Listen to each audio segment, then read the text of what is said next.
সকালে দিয়েছো এখন ভুলে গেছো ছেলের কথা।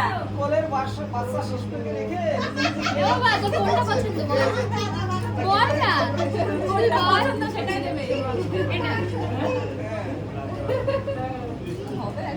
আর বড় করে খাবার দে। খাইয়ে দাও আন্টিকে বড় করে এই তো তুমি খাইয়ে দেবে। বাবা তুমি আন্টিকে খাইয়ে দেবে ইচ্ছে করছে এখান থেকে নিতে চাও রাইস খাও একটা পাপড় নাও রাইস হাতে নিয়ে নাও এটা খেতে থাকো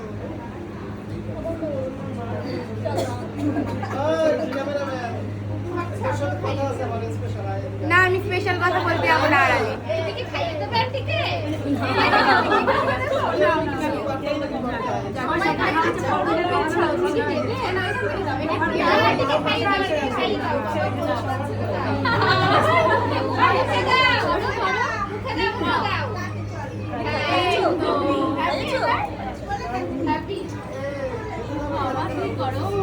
এবার শান্তি